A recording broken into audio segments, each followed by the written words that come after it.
वालेकुम अस्सलाम वरहमतुल्लाह। जी, शाह साहब, अल्लाह ताला आपको सेहत कामिला अता फ़रमाए। अच्छा, जहाँ तक पैटर्न की बात है तो बिल्कुल सेम इसी पैटर्न पे ही एप्लीकेशन वो मैंने जो है ना टाइप करवाई थी, जो कि ग्रुप में पहले शेयर होता रहा। तो उसके ऊपर फिर मैंने आपको पर्सनल में भी आपकी मेरी बात होती रही कि वो दिन चूँकि थोड़े रह गए थे, इजाज़ भाई से भी रब्ता हुआ था, लेकिन तो मेरे ख्याल है 3-4 दिन रहते थे। तो मैंने वहाँ पर हमारे एक दोस्त से वहीं इस्लामाबाद में, तो मैंने उनके ज़िम्मे लगाया और वो वहाँ से सबमिट करवा के रिसीविंग स्टैंप भी और साइन भी सारा कुछ हो के वो कागजात मेरे पास आ गए। तो उन्होंने कहा जी वो उन्होंने रिसीव कर लिए हैं और ये रिसीविंग दे दी है। तो अब थोड़ा सा पूछना ये था कि पिछले दिनों भी ये बात चल रही थी कि जी किसी को अगर कॉल नहीं भी आती तो रिसीविंग चूँकि उनके पास है तो कॉल उसको आएगी जिसका कोई डाउट होगा। तो यानी जिसका कोई डाउट नहीं है तो वो उसको ज़रूरी नहीं है कि कॉल आए नैब की तरफ से। तो वो बस उनके क्लेम सबमिट हो गया, रिसीविंग उनके पास आ गई है। जब डेट आएगी तो उनको बता दिया जाएगा कि आप फ़लाँ तारीख को अपना चेक जो है ना वो आके वसूल कर लें।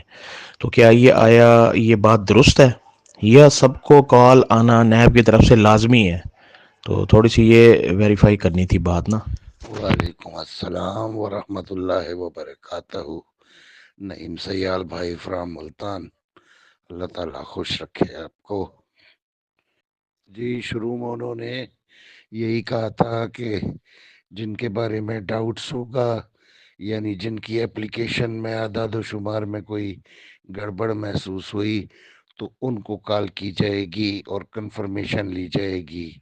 लेकिन उसके बाद उन्होंने फिर ये भी कहा कि कॉल सबको की जाएगी और बाई फोन कंफर्मेशन लेने के बाद उनको बयान रिकॉर्ड यानी रिकॉर्डेड बयान पर तहरीर शुदा दस्तखत लेने के लिए नैब ऑफिस इस्लामाबाद बुलाया जाएगा और बुलाने के बाद फिर उनका काम ख़त्म हो जाएगा।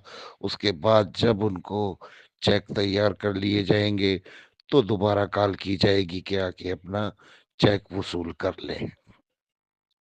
अब जाहिर सी बात है, क्लेम तो रिसीव हो गया, सबमिट हो गया, लेकिन कॉल जब तक किसी को नहीं आती है तो इसका मतलब ये होता है कि उसका चेक प्रोसेस अभी शुरू नहीं हुआ है।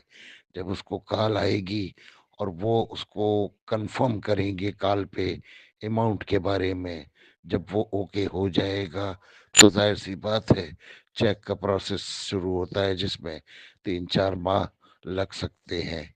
लिहाजा कॉल सबको ही आएगी और इंशाअल्लाह ताला उसके बाद ये फर्दर प्रोसेस होगा। अस्सलामु अलैकुम वरहमतुल्लाहि वबरकातहू। खालिद ख़ान भाई फ्राम मियाँ वाली, अल्लाह खुश रखे आपको। ये राय नहीं है, ये रिपोर्ट है।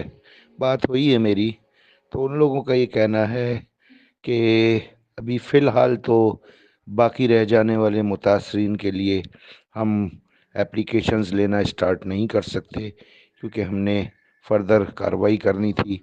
तो जो जो एप्लीकेशंस आ गई हैं, वेरीफाई हो गई हैं, उनको सबमिट कर दिया है। अब जब इनसे निबट जाएंगे फिर इंशाअल्लाह ताला बाकी रह जाने वाले मुतासरीन के बारे में देखेंगे कि क्या किया जा सकता है। डेफिनेटली ओपन तो करेंगे, लेकिन अब पहले ये जो दे चुके हैं एप्लीकेशंस, इनको निपटा रहे हैं। अस्सलामु अलैकुम वरहमतुल्लाहि वबरकातहू। फैसल इरफान फ्राम पेशावर। ये किसने आपसे कहा है कि 27 आखिरी डेट है? आखिरी डेट 15 जनवरी थी, कल भी मैंने बताया था, और वो गुज़र चुकी है। उसके बाद कोई डेट में एक्सटेंशन नैब ने नहीं दी है।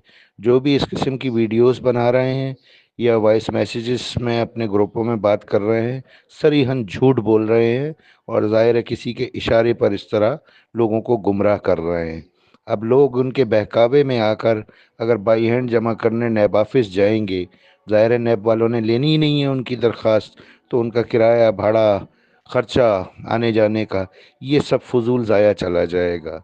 अब ये यहाँ पे सोचने की बात है आप सबके लिए भी कि ऐसे ऐसे शरपसंद भी हैं जो इंसानों को ان متاثرین کو مفت میں مالی نقصان مزید دینا چاہ رہے ہیں نیب کے آفس بھیج کر، جبکہ نیب نے اپلیکیشن لینی ہی نہیں ہے۔ میں نے کل بھی یہ بات کی تھی